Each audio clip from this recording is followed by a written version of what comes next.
و با کلمه شهادتین جان و تسلیم جان آفرین کن. اینجاست که پیامبر صلی الله علیه و سلم میفرمایند هر روز صبح 3 بار این جمله رو تکرار کن: رضیت بالله ربا و بالاسلام دینا و به محمد صلی الله علیه و سلم نبیا و رسولا. راضی شدم که الله رب برگزیده من باشه،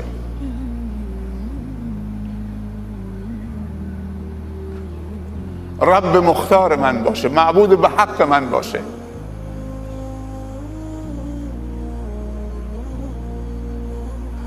که در نفس من هیچ چیزی بالاتر از اون در محبت و در تعظیم نه دوست داشتنی تره نه عظیم تره. هم محبتش کل وجودمو در بر گرفته که هیچ چیزی از اون عزیزتر نیست که محبت او رو کمرنگ بکنه در وجود من، و از اون عظیمترم نیست و بزرگتر که عظمت این رب رو کمرنگ بکنه. رضیت بالله ربا، این اعتراف هر روز صبح که بلند میشی رضیت بالله ربا و بالاسلام دینا، آیین و دستورالعمل و برنامه زندگی من اسلامه. چیزی که من و خانواده منو تربیت میکنه، پرورش میده، تزکیه میکنه، تقویت میکنه، هدایت میکنه اسلامه. من هیچ آیینی رو نمیپذیرم و بهش راضی نمیشم. و به محمد صلی الله علیه و سلم نبیا و رسولا.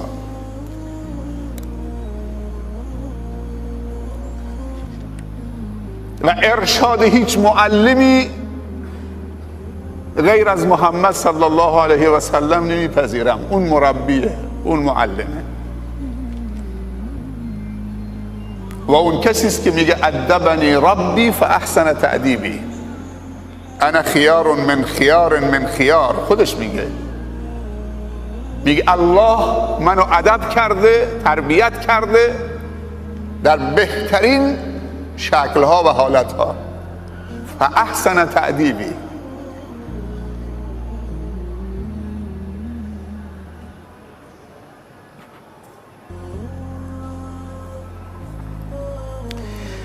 خب میگه یا ایها الذین آمنو من یرتد منکم. چقدر خسران هست و چقدر سخته که انسان بعد از اینکه از نعمتی بهره مند بشه لیاقت و عرضه نگهداری اون توفیق و اون ارزش و اون نعمت رو نداشته باشه، نعمت رو پایمال بکنه، خسارت دنیا و الاخره بشه.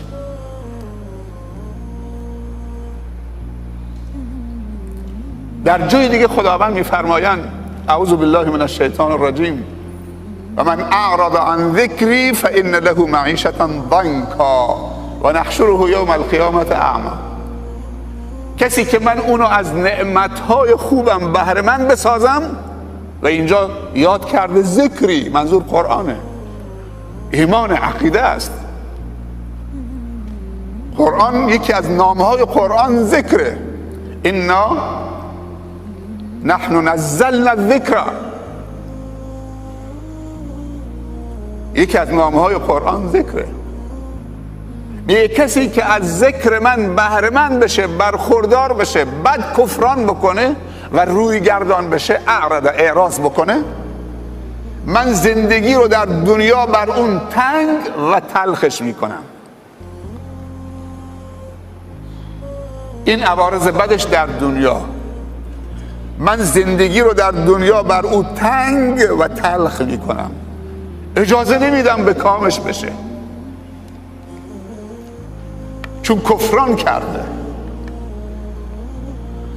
حالا عوارض منفیش در آخرت و نحشره یوم القیامة اعمی. علما و مفسرین میگن اگر در روز قیامت دیدی که چند نفر نابینا و کور محشور شدن، اونجا کوری غیر از این کور و نابینا دیگه نیست. همه نابینایان در دنیا اونجا بینا میشن،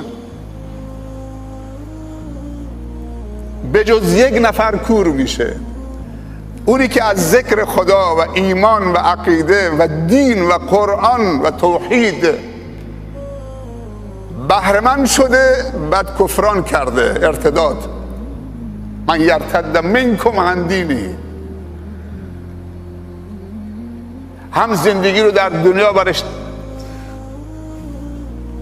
تنگ میکنیم و هم تلخ، و هم در آخرت اونو نابینا محشور میکنیم. علما میگن اگر اون روز یک نابینا دیدید، نتیجه اینه که در دنیا از نعمتها بهره‌مند بوده، نعمتها رو پایمال کرده، خداوند غیرتش به جوش آمده، اجازه نداده که این دنیا با اون همه نعمتهاش به کامش باشه.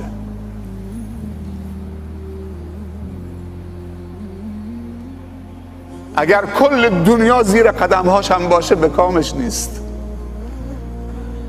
مثل قارون، و خسفنا به و بداره الارض، ما زمین و زیر پای قارون و قصرش و ممتلکاتش باز کردیم. یکی از عذابها خسفه، خ و سین و ف. یکی هم قذفه، قاف و ذال و ف. قذف خداوند بر قوم ابرهه فرستاد. سنگریزه های از سجیل توسط پرندگان ابابیل هدف گرفته می شدن و نام هر کافری رو هر سنگی از سجیل نوشته شده بود، مثل موشک های استینگیر ساخت آمریکا که ضد هواپیما هاست. تا اون هواپیما رو ساقط نکنه ولی میکنه. این پرندگان هر کدوم سنگ ها تو منقارشون بود، از سجیل طیر ابابیل قذف میکردن، پرت میکردن، مستقیم به اون طرفی که چه علامت گذاری شده بود میخورد و دنبالش میکرد. اما خسف چیه؟ خسف این که زمین شکاف پیدا بکنه توسط سونامی، توسط زلزله. و امروز چقدر خسف زیاده در دنیا، در اعماق اقیانوس زلزله 9 رشتر یا 10 رشتر 11 رشتر ایجاد میشه، کوههای آتشفشان مواد مذاب وارد دریا میکنه، دریا رو میمکه، سبحان الله، بعد با سرعت میاد بالا، هرچی هست میبله. امروز خسف خیلی زیاده. یکی از عذابهایی که خداوند بر شخصی که از ذکر خدا روگردان شد، بعد از اینکه از قوم موسی بود، آدم درستی بود، وقتی که توانمند شد زکات مالش رو پرداخت نمی کرد، به فقرا رحم نمی کرد، خیر نمی کرد، صدقه نمی داد، ترحم نداشت. میگو با زور بازوی خودم در آوردم، خودم تلاش کردم برم به فقیر بدم، برم خیر بکنم. این فکر میکرد که با خیر کردن نیاز فقیر رو برآورده میکنه و مال خودش کم میشه. اگر انسان مؤمن عاقل بفهمه که با خیر کردنش به فقیر رحم نمیکنه، در حقیقت به خودش داره رحم میکنه و نیاز خودش داره برآورده میکنه، دیگه همچین نگاهی به فقیر نداره، همچین نگاه بدی به خیر نداره. پیامبر صلی الله علیه و سلم فرمودن که انسان روز قیامت زیر سایه چتر صدقشه. حالا که نیاز داره؟ چقدر باید التماس فقیر بکنی، قربان سرش برید، خواهش ازش بکنید، اگه میشه این خیر منو تحویل بگیر تا چیزی آیدم بشه گیرم بیاد. اگه تو تحویل نگیری چیزی به من نمیرسه، من فقط حمالم. واقعا بعضی حمالن.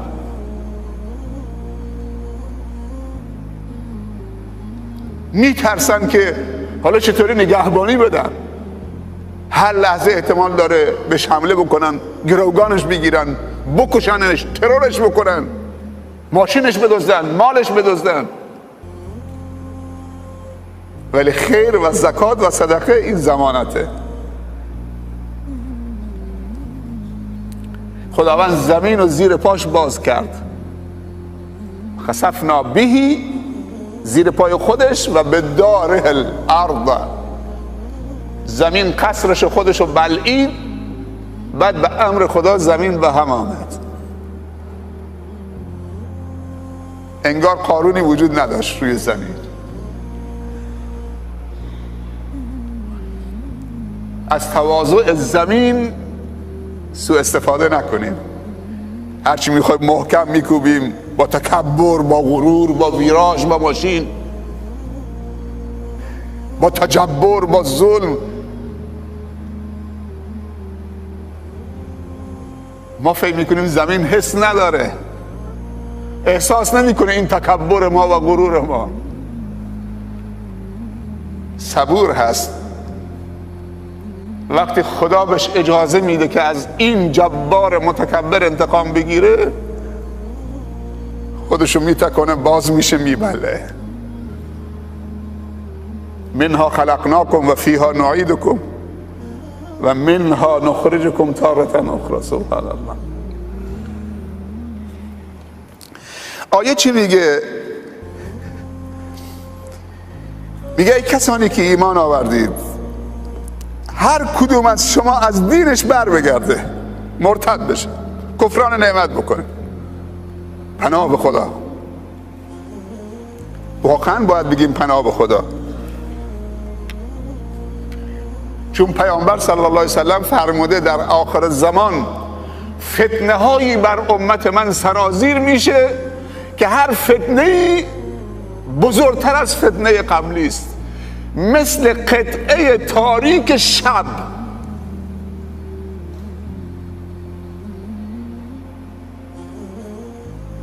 که قطع اللیل المظلم.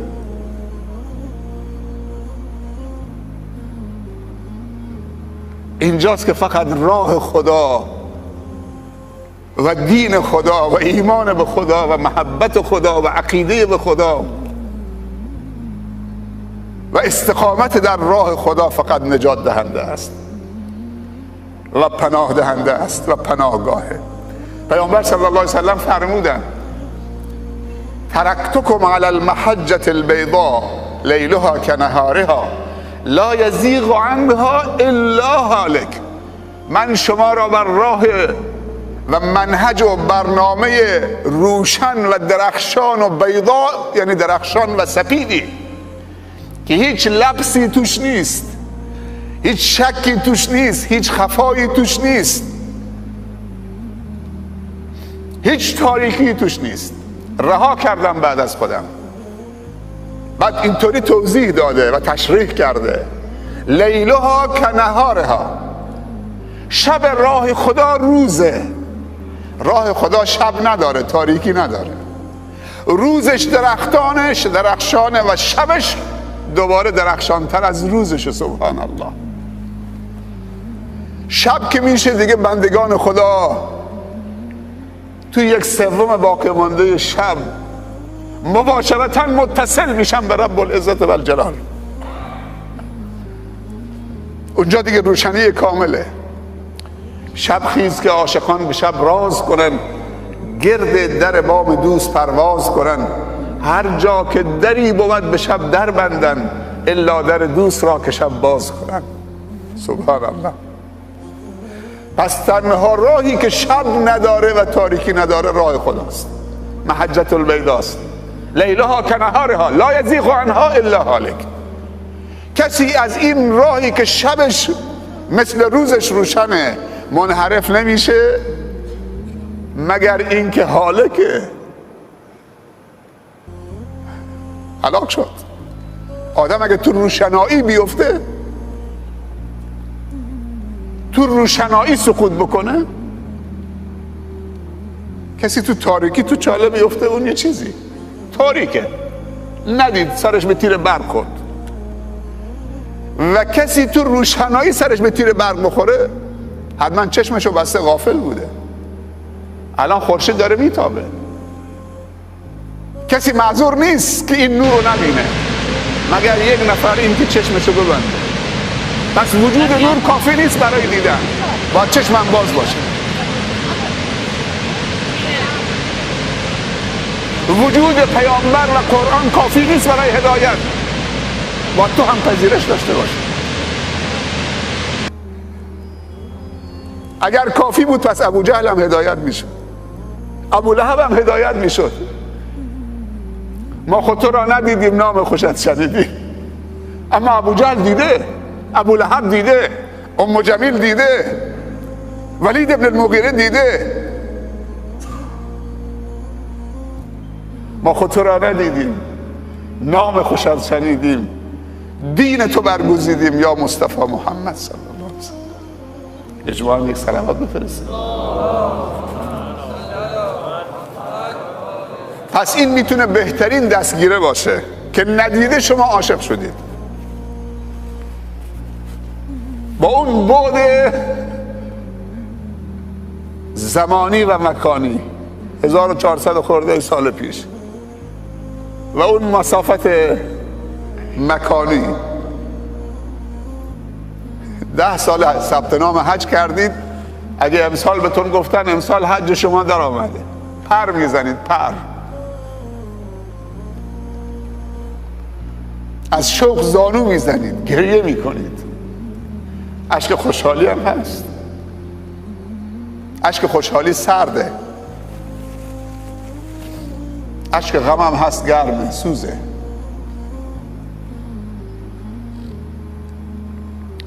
عایشه ام المؤمنین میگه من نمیفهمیدم رضی الله عنهما که کسی هم میتونه از خوشحالی گریه بکنه تا اینکه بابامو دیدم، ابوبکر صدیق رضی الله عنه،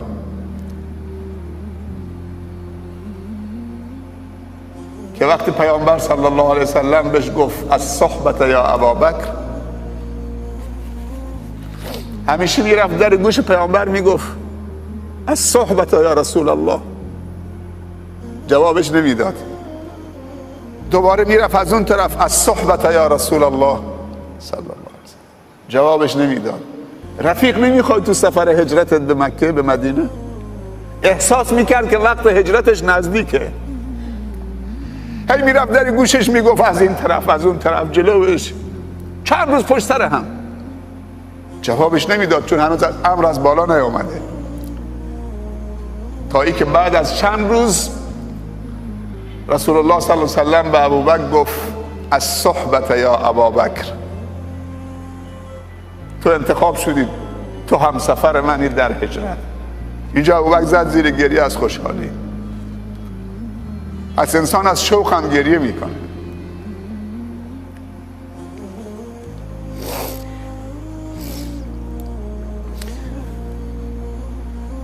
پس واقعا باید پناه به خدا ببریم. پیامبر صلی الله علیه و سلم میفرمایند در آخر زمان فتنه ها سرازیر امت من میشه. الان فتنه ها کارپیما هستن، الان فتنه ها مدرنن، الان فتنه ها سریع هستن، الان فتنه ها و فتنه انگیزها حرفه‌ای هستن. همه ابزارها را برای ایجاد فتنه به کار میگیرن. حالا تصور بکنید 50 سال پیش در یک روستا چه فتنه‌ای بود؟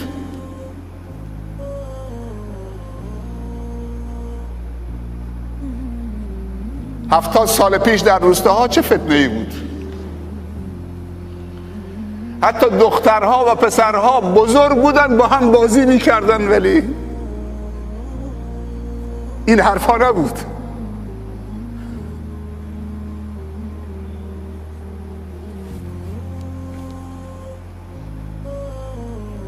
ولی امروز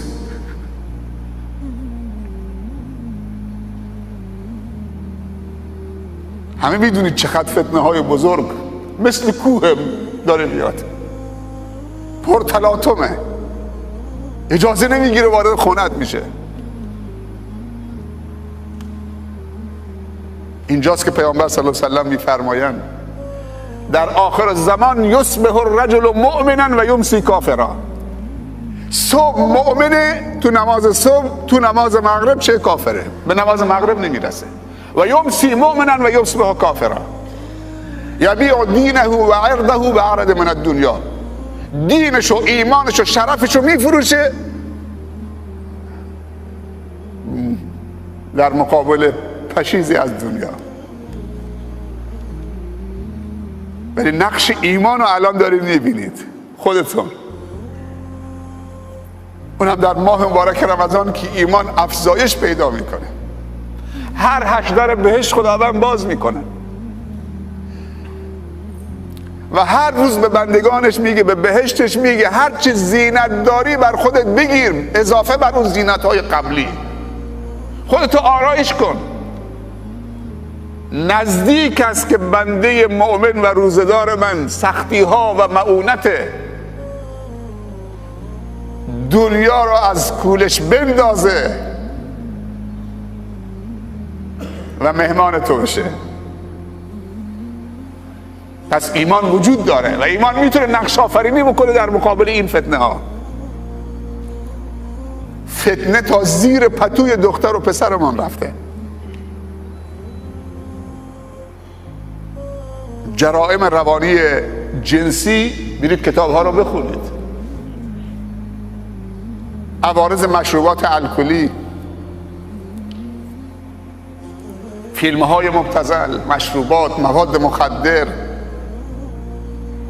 با اون همه تنوعی که تو مواد مخدر هست، مدل ها، لباس ها و قتل و کشتارها و خونریزی ها، خصوصا در خاورمیانه. خاورمیانه الان آبستن حوادثی بزرگتر از جنگ افغانستان و درگیری های عراق و سوریه و یمن و صومال و پاکستان هست. چیزی که الان صهیونیست‌ها دارن دنبال میکنن عنوانش اینه: مرزهای خونین خاورمیانه. مرزهای خونین، همه مرزبندی های جدید بر اساس خونریزی است و اونم خون مسلمانه، مگر اینکه بر دین خدا استقامت بکنه. راهی دیگه نیست. پس ایمان وجود داره.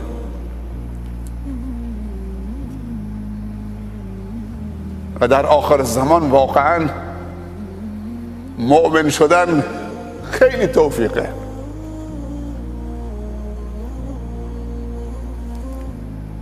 یه وقت از پیامبر سوال کردن، صحابه فکر میکردن نزدیکترین به پیامبر خودشونن صلی الله علیه وسلم. اونا شاهد نزول وحی بودن، بعضا جبرائیل رو دیدن. خیلی وقتا جبرائیل در مدینه می آمد در قالب مردی به اسم دحیة الکلبی، زانو به زانوی پیامبر می نشست، دستش می زد رو زانو پیامبر، رو ران پیامبر. و اون حدیث معروف مراتب دین که اسلام و ایمان و احسان هست. دین 3 تا رتبه داره. مرتبه اول ایمان، اسلام، احسان، ببخشید، ایمان و اسلام و احسان، اسلام و ایمان و احسان. صحابی دیدن مردی غریب ناآشنا، لباس پاک و سپید و روشن تمیز، هیچ کدوم در مدینه نمیشناختنش، آثار سفر یعنی غبارآلود هم نبود، بر چهره و لباسش نبود. آمد وارد شد در مسجد نبی، روبروی پیامبر صلی الله علیه و سلم نشست، زانو رو چسباند. سوال کرد یا محمد اخبرنی عن الاسلام، درباره اسلام به من بگو. پیامبر ارکان اسلام رو گفت. سوال کننده گفت صدقت. صحابه تعجب کردن. سوال نشانه اینه که انسان نمیفهمه، میخواد یه چیزی یاد بگیره. این سوال میکنه، خودش هم تصدیق میکنه. مل ایمان، ارکان ایمان هم بهش گفت صدقت. مل احسان، احسان هم گفت صدقت. بعد بلند شد، پشت کرد، رفت، خداحافظی کرد، رفت بیرون. پیامبر به صحابه گفت شما فهمیدید که اون کی بود؟ گفت اون جبرائیل امین بود، آمده بود دین رو به شما آموزش بده. تا دویدن رفتن که آثاری ازش نیست.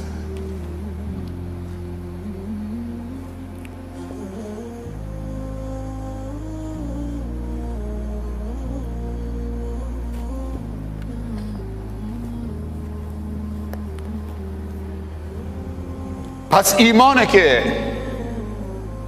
این ظرفیت سازی میکنه، محبت خداست که این ظرفیت سازی میکنه. برمیگردیم این آیه رو بخونیم. یا ایها الذین آمنوا من یرتد منکم عن دینه فسوف یأتی الله بقوم یحبهم و یحبونه. اگر شما روگردان بشید، خداوند قومی رو میاره که اون قوم هم خدا اونها رو دوست داره و هم اونها خدا رو دوست دارن. اذلة علی المؤمنین اعزة علی الکافرین. در مقابل مؤمنین متواضع هستن و فروتن و با ادب، در مقابل کافرین عزیز، قوی، قاطع، با عزت. دیگه چی کار میکنن؟ یجاهدون فی سبیل الله، سبحان الله، ولا یخافون لومة لائم. در راه خدا هر چیز رو تقدیم میکنن، مال، جان، وقت قربانی میدن و در راه خدا و تحقق بخشیدن به ایمان در جامعه و عبودیت و بندگی خدا در جامعه از سرزنش هیچ ملامت کنندی و سرزنش کنندی نمی هراسن.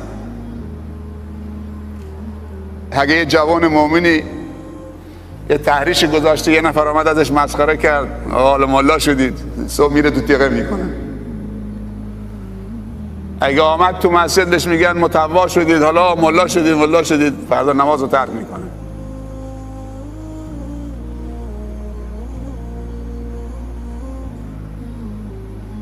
اونها کسانی هستند که در راه خدا و دین خدا از سرزنش کننده نمی هراسند. ذالک فضل الله یؤتیه من یشاء والله واسع علیم. این فضل خداست، شامل حال ما و شما شده.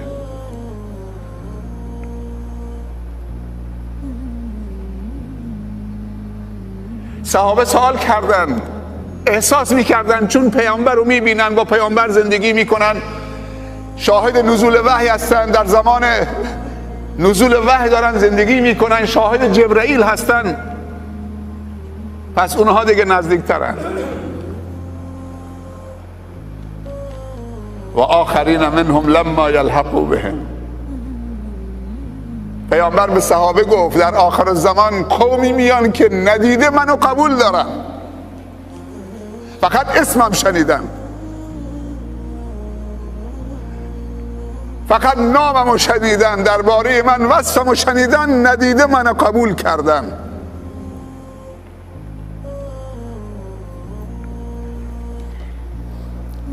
و ما ایرانی ها یه دستگیره دیگه هم داریم، سلمان فارسی رضی الله عنه. گفتن اونها چه قومی هستن؟ پیامبر گفت قوم این آقا، اشاره به سلمان کرد. و پیامبر صلی الله علیه و سلم وقتی که سلمان فارسی داستان اسلامش رو بیان کرد، عمر بلند شد دست سلمان گرفت، گفت تو از خانواده ما، بیا پیش ما. اون یکی بلند شد دست سلمان گرفت، دعوا شد رو سلمان. پیامبر دید که سر و صدا بلند شد، گفت بحثتون رو چیه؟ گفتن دعوای ما رو سلمانه. داستان سلمان فارسی واقعا تکان دهنده است. و واقعا شنیدنی است. یک کتابی هست به اسم رجال حول الرسول، این کتاب ترجمه شده به فارسی، اینو بخونید. مردانی گرداگرد پیامبر، پیرامون پیامبر صلی الله علیه وسلم. این کتاب حتما بخونید، با خانواده بخونید. نزدیک به 50 نفر از شخصیت‌های به نامی است، از جمله سلمان، مصعب ابن عمیر، بلال ابن رباح. واقعا تکان دهنده است. اینا الگو هستند. ما باید در زندگی الگو داشته باشیم که به الگو اقتدا بکنیم. شیخ زیایی الگو بود. این قرآن متحرک نیست و زنده نیست.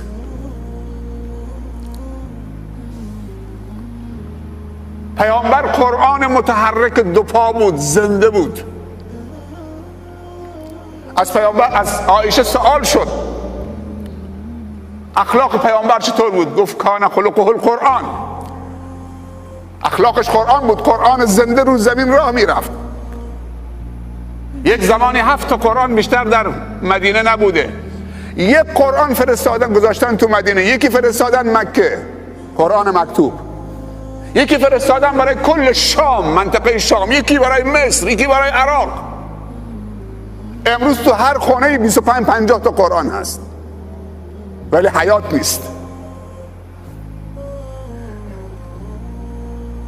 زندگی نیست،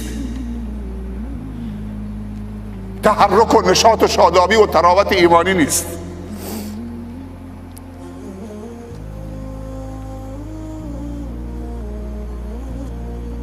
بعد رسول الله صلی الله علیه و سلم بلند شد، دست سلمان رو گرفت، گفت سلمان من آل البیت. سلمان از ماست، از خاندان منه، از آل بیت منه، و اون قومی که ندیده منو میپذیرن و به من ایمان میآورن از قوم این هستن.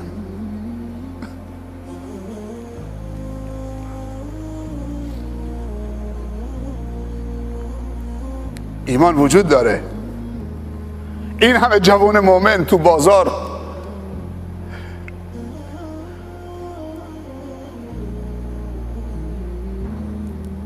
اگه بگیم بازار فتنه درش زیاده، خوبه جای فتنه باشه ایمان کارساز باشه، خودشو نشون بده. اگه کسی نتونه معصیت بکنه، خب این دیگه ایمانش دیگه هنری نیست. مثلا یه دختر جوان جذابی بره جلو یک پیرمرد 80 ساله تحریکش بکنه، خب چه تحریکی داره اصلا؟ نه دندونی تو دهانش مونده، نه قدرتی تو استخواناش هست، نه خون قوی تو رگهاش جریان داره، نه بینایی قوی تو چشمش هست که لذت ببر از نگاه کردن، نه حسش وجود داره، حس هم رفته، با 4 تا پا داره راه میره. حالا این پیرمرد اگه به اون دختر جوان بگه من زنا نمی کنم، برو، چه هنریه؟ اگه گل زیباست هنر نیست، خدا زیبا خلقش کرده، گل مجبوره که زیبا باشه، گل نمیتونه زشت باشه، همه گل ها زیبان. اگه فرشتگان خداوند بندگی خدا میکنن، چون ماده خلقتشون طاعته، اصلا ماده خلقتشون معصیت نیست، ولی ما انسان ها هم شر و هم خیر جز ماده خلقت ماست. و نفس و ما سواها فالهمها فجورها و تقواها. هر دو ماده خیر و شر در ما هست. هر کسی با خودش مبارزه میکنه، خیر رو در خودش غالب میکنه بر شر، این از فرشته جلوتره. برسد آدمی به جایی که به جز خدا نبیند. بنگر تا چه حد است مقام آدمیت. ایمان وجود داره. شما نشانه های وجود ایمانید. این جوانای خوب تو بازار، شاید اگر طلبه‌ای ببرن که پشت دیوار بوده، تو مدرسه بوده، از مسجد رفته خونه، از خونه مسجد، اگه ببرنش تو بازار ولش بکنن شاید طاقت نیاره. ولی این همه فتنه تو بازار، جوانای بازاری همه روزن با دهان روزه، این همه وسوسه، جوان هستن، مجرد هستن، پول دارن، همه امکانات دارن. اینجا ایمان شاه کار میکنه، خودشون نشون میده. این ایمان ارزش داره، نه ایمانی که از ناتوانی باشه. من معصیت نمی کنم چون ناتوانم، نمیتونم.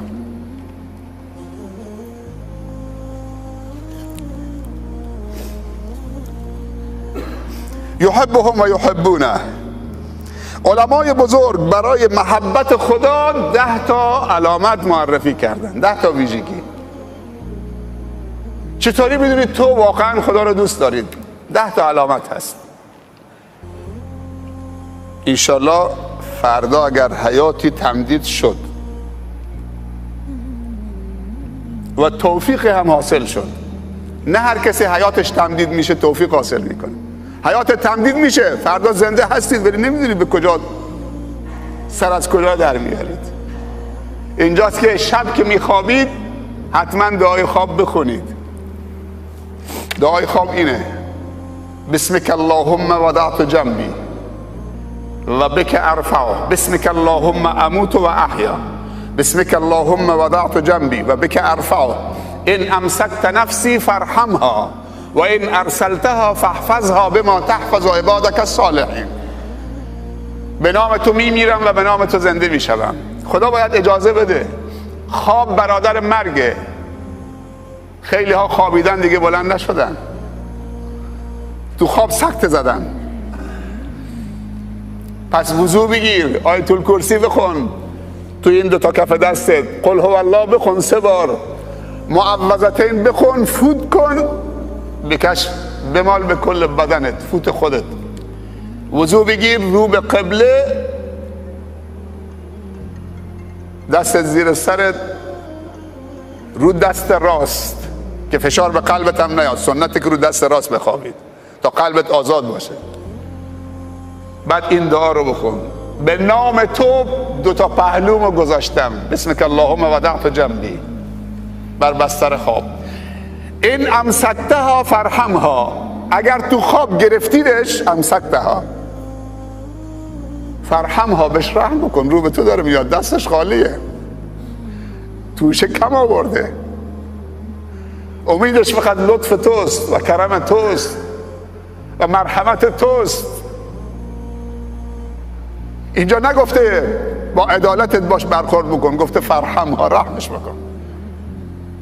چون اگه خدا با عدالت ما برخورد بکنه چیزی برای ما نمیمونه. و این ارسلتها، ابش اجازه دادید که دوباره رها بشه، آزاد بشه، تو خواب نگرفتیدش. فاحفظها، اگر من زنده بشم تو منو حفظ نکنید، این زندگی به درد چی میخوره؟ افسار گسیخته میشم اگه حفظ خدا نباشه. نکاری به این که فلانی شیخه یا فلانی رهبره یا فلانی استاد دانشگاهه یا فلانی بازاری یا مهندسه. نه، باید فحفظها باشه. اگه فحفظها نباشه همه افسار گسیخته میشن. فاحفظها بما تحفظ به عبادك الصالحین، با همون حفظی که بندگان صالح و مخلص تو نگهداری میکنید. اگه اجازه زنده موندن و حیات مجدد دادید، خودت هم حفاظت بفرما. اللهم اجعل جمعنا هذا جمعا مرحوما واجعل تفرقنا من بعدها تفرقا معصوما. اللهم لا تجعل فينا ولا منا ولا معنا شقيا ولا محروما. ربنا ظلمنا أنفسنا وإن لم تغفر لنا وترحمنا لنكونن من الخاسرين. سبحان ربك رب العزة عما يصفون وسلام على المرسلين والحمد لله رب العالمين.